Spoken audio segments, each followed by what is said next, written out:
बिस्मिल्लाहिर्रहमानिर्रहीम। अस्सलाम वालेकुम। इरफान आज़ाद एक बार फिर आपकी खिदमत में हाजिर है। आज मैं आपको दिखाने जा रहा हूँ एक हेक्सा मॉडल मेरे पास आया है, होमेज का है, 1204 मॉडल है इसका। इसमें फ़ॉल्ट ये है कि ये ऑन नहीं हो रहा। ये देख सकते हैं, मैं इसको करंट लगा रहा हूँ लेकिन ये मैंने इसको पहले ही खोला हुआ है। ये देख सकते हैं आप, ऑन नहीं हो रहा। तो इसको मैंने खोल लिया था। खोलने के बाद जब मैंने इसको देखा तो इसके अंदर ये जो मट्टी है काफ़ी ज़्यादा इसमें जमी हुई है। ब्लोअर भी मैंने इसको ब्लोअर से भी साफ़ किया है लेकिन ये अच्छी तरीके से साफ़ नहीं हुआ। इसमें काफ़ी ज़्यादा मट्टी जमी हुई है। इसका अब हल ये है कि अब हम इसको क्या करेंगे, सबसे पहले मैं इसको वॉश कर दूँगा। अब वॉश मैं इसको किस चीज़ के से करूँगा, तो वॉश इसको मैं करने जा रहा हूँ आज सर्फ़ के साथ। सर्फ़ और पानी के साथ हम इसको आज धो देंगे। कुछ लोगों के ज़हन में ये सवाल आ रहा होगा कि पानी के साथ भी इसको धोया जा सकता है। जी हाँ, बिल्कुल इसको पानी के साथ धोया जाएगा। आज आपको मुकम्मल तरीका दिखाऊंगा कि मैं जो फ़ॉल्ट मिट्टी वाले फ़ॉल्ट होते हैं या जिन यूपीएस में ज़्यादा मिट्टी होती है उनको कैसे रिपेयर करता हूँ। क्योंकि ऐसे अगर मैं इससे फ़ॉल्ट इसमें से ढूंढने शुरू करूं तो मुझे इसका फ़ॉल्ट जो है वो जल्द ही नहीं मिलेगा। तो मैंने ये बोर्ड जो है ये सारा बाहर निकाल लिया है। ये आप देख सकते हैं कि नीचे की तरफ से बिल्कुल साफ़ है लेकिन ऊपर की तरफ से यहाँ पर आप देख सकते हैं आउटपुट वाली साइड पे, सप्लाई वाली साइड पे काफ़ी ज़्यादा मट्टी जमी हुई है।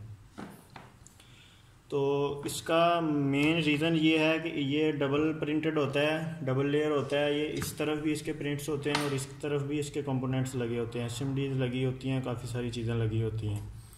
तो जब ये मट्टी इनके अंदर आती है तो इनके अंदर से प्रिंट ब्रेक हो जाते हैं। काफ़ी ज़्यादा प्रिंट जो होते हैं ये अब जैसा कि इसको सप्लाई नहीं मिल रही, सप्लाई नहीं ऑन हो रही, तो मुझे 2-3 प्रिंट इसके ब्रेक हुए नज़र आए हैं। अब पता नहीं वो हकीकी तौर पर ब्रेक हुए हैं या नहीं, क्योंकि उनके ऊपर मट्टी लगी हुई है। अब मैं इसको वॉश करूँगा। वॉश करने के बाद आपको दिखाऊंगा कि इसमें कौन कौन से प्रिंट ब्रेक हैं। इसको वॉश करने से हमें बिल्कुल वाज़ेह नज़र आना शुरू हो जाता है कि इसमें प्रिंट कौन कौन से ब्रेक हो चुके हैं।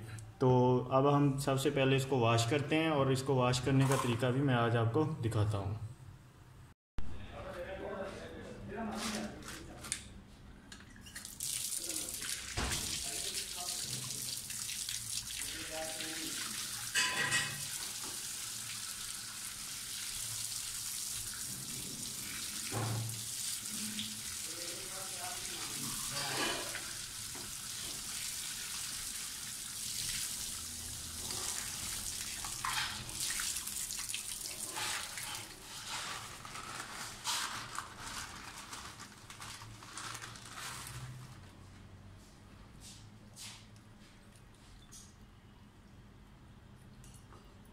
थोड़ा है ना कि नेड़े करके बुश चल रहा है नेड़े करा कमेंट्री बाद पाऊंगा ना नेड़े।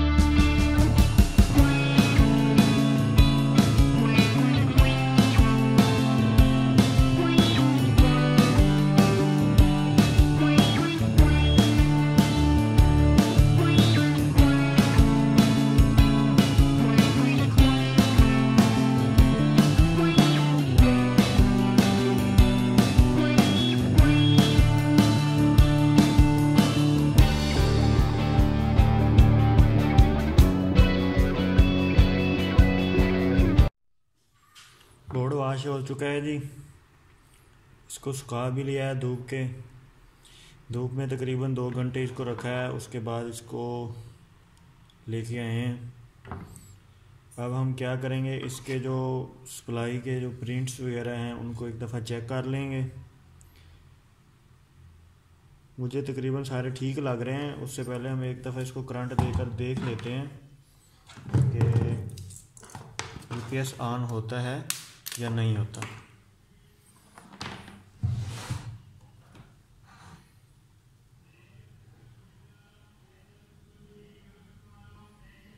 नहीं, यूपीएस अभी ऑन नहीं हो रहा। इसका मतलब है कि अभी तक इसकी सप्लाई जो है वो दुरुस्त नहीं है। तो सबसे पहला काम क्या करेंगे, इसकी सप्लाई के जो प्रिंट हैं वो ट्रेस करेंगे।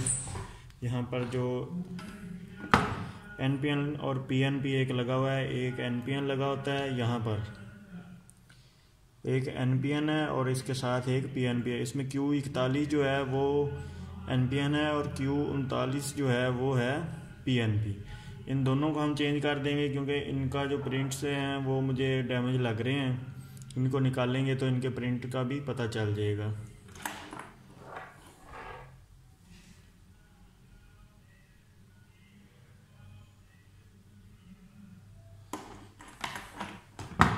इनके प्रिंट्स देखने के लिए एक बेहतरीन हल मैं आपको बता देता हूं कि आपने बोर्ड को उठा लेना है। बोर्ड को उठाने के बाद एक लैंप, जैसे मेरे सामने ये एक लैंप चल रहा है, लैंप के सामने इसको आपने ऐसे रख देना है। तो जैसे ही आप इसको ऐसे रखेंगे तो आपको वाज़ेह नज़र आ रहा होगा कि इसके प्रिंट्स जो हैं वो आपको बिल्कुल वाज़ेह नज़र आना शुरू हो चुके हैं।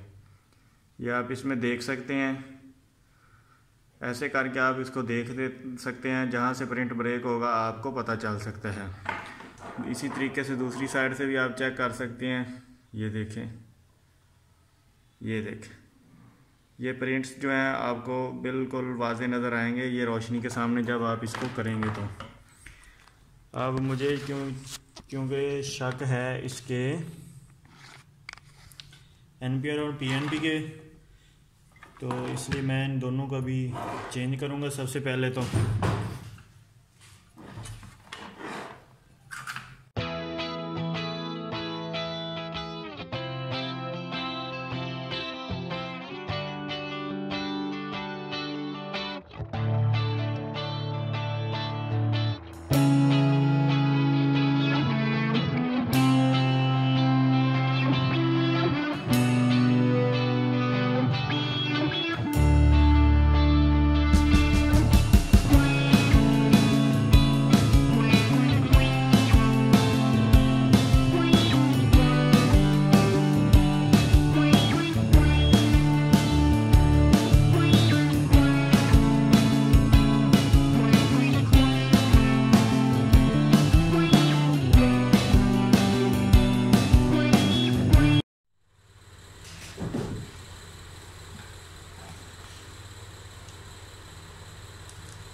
ये देखें जी, सप्लाई बन चुकी है, सप्लाई ऑन हो गई है जी। वो प्रिंट ब्रेक थे वो मैंने ठीक कर दिए हैं। अब हम क्या करेंगे, इसको शंट को उतार लेंगे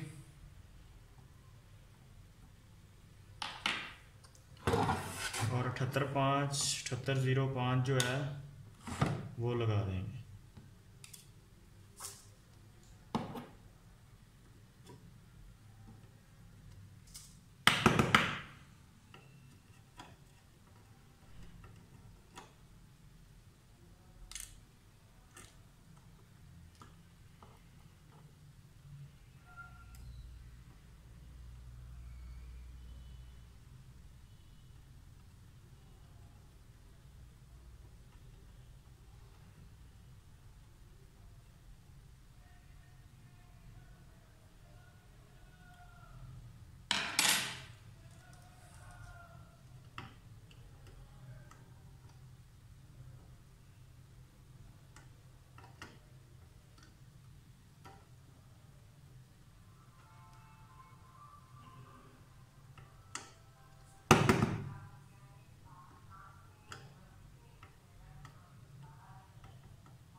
पाँच लग चुका है। अब दोबारा हम इसको करंट देकर देखते हैं।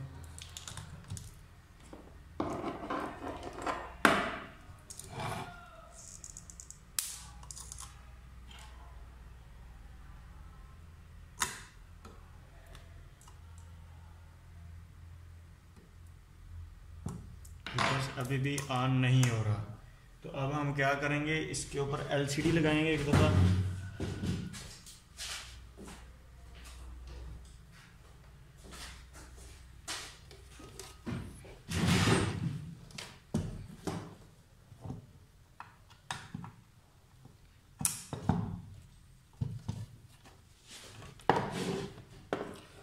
LCD लगाने से क्या होगा, हमें पता चलेगा कि LCD में रोशनी आ रही है या नहीं आ रही।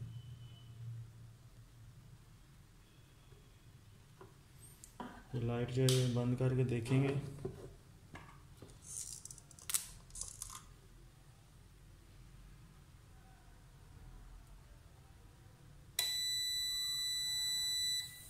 ये देखिए अभी ये UPS जो है ऑन हो चुका है, तो अभी फॉल्ट देगा। अब मैं इसको क्या करूँगा, इसको इसकी बॉडी के अंदर रखेंगे, उसके बाद इसको अच्छी तरीके से चेक करते हैं करंट वगैरह देकर। UPS ऑन हो चुका है। सप्लाई का मसला था, इसमें फ़ॉल्ट सिर्फ यही था कि एक तो इसमें मट्टी थी, मट्टी की वजह से जो है इसमें प्रिंट जो है इसके ब्रेक हो चुके थे, ये NPN और PNP के दोनों, तो वो मैंने लगा दिए हैं। अब मैं इसका ग्रिप भी लगा दूंगा। यहाँ से जो निकाला था वो ग्रिप मैंने इसीलिए निकाला था ये वाला, ताकि मुझे वो NPN और PNP के प्रिंट ट्रेस करने में आसानी हो। अब मैं इसको दोबारा से लगा देता हूँ।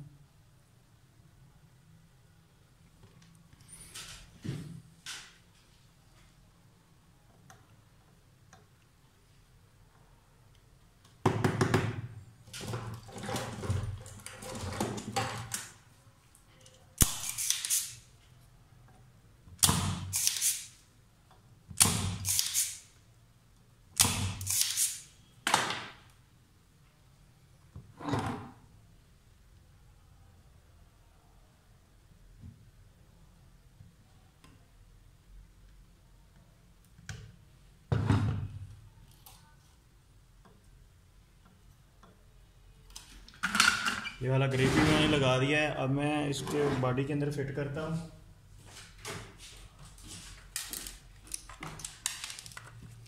बॉडी आ गई जी।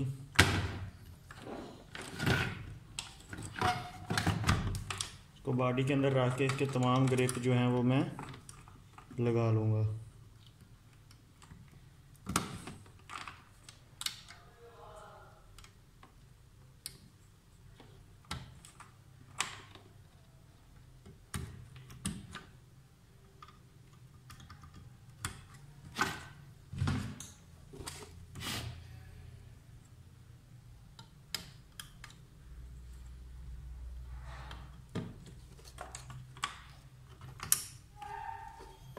तमाम ग्रिप लगा दिए हैं। अब हम इसको सप्लाई देते हैं।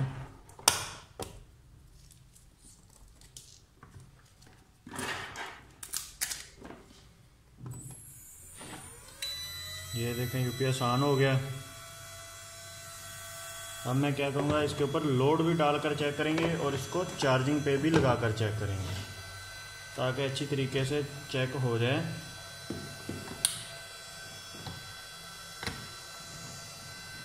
ये अब इसके ऊपर लोड चल गया। अब हम इसको चार्जिंग पे लगाते हैं।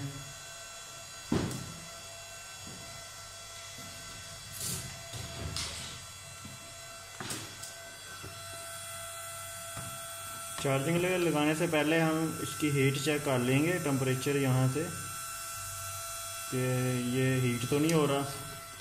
उसके बाद चार्जिंग पे भी पहले मैं इसको सीरीज़ में लगाऊंगा, क्योंकि सीरीज़ में लगाने से ये फ़ायदा होगा कि अगर इसमें कोई शॉर्टेज हुई तो वो पता चल जाएगा। हो सकता है चार्जिंग में कोई प्रॉब्लम हो, शॉर्टेज नहीं है तो अब मैं इसको डायरेक्ट लगा दूँगा।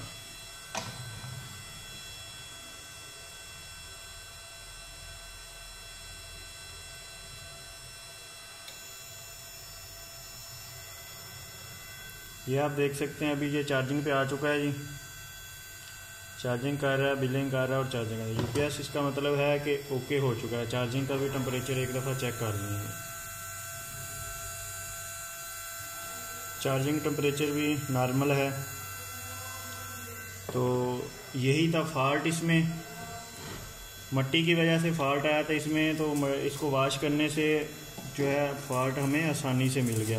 और वॉश करने से एक फ़ायदा इसका ये भी हो जाता है कि जब आप इसको वॉश कर लेते हैं तो वॉश करने के बाद यूपीएस की लाइफ बढ़ जाती है। अगर मैं इसको वॉश ना करता, ऐसे ही इसको मैं ट्रेस तो मैं कर लेता, थोड़ा बहुत मुश्किल पेश आती, ट्रेस तो मैंने कर लेना था, लेकिन उसमें ये होना था कि यूपीएस की लाइफ जो है फिर कम हो जानी थी, मिट्टी फिर भी उसमें रहनी थी, 15 दिन 20 दिन महीने बाद फिर कोई ना कोई फॉल्ट आ जाना था। अभी आपके सामने है यूपीएस बिल्कुल साफ़ हो चुका है, बोर्ड बिल्कुल वॉश हो चुका है। तो अब ये एक साल तक इसमें अगर मट्टी नहीं जाएगी तो ये इसको कुछ भी नहीं हो सकता। तो अगर आपको ये वीडियो अच्छी लगी है तो इस वीडियो को लाइक करें, शेयर करें और मेरे चैनल को सब्सक्राइब कर लें, साथ में जो बेल आइकन को दबा लें और कमेंट्स में मुझे ज़रूर आगाह कीजिएगा कि आपको ये वीडियो कैसी लगी, और मुझे और मेरी रहनुमाई भी कर दीजिएगा। अगर कोई भाई इलेक्ट्रॉनिक्स का काम करते हैं तो अगर कोई चीज़ मैं गलत बता रहा हूँ तो वो भी मुझे बता दीजिए कि ये आपने कुछ गलत बताया है, या जो भी आपके ज़हन में सवालात हैं वो आप कमेंट्स में मुझे कर सकते हैं। मैं ज़रूर हर कमेंट्स का जवाब देता हूँ। तो इसी के साथ ही अगली वीडियो तक इजाज़त दीजिए। अल्लाह हाफिज़।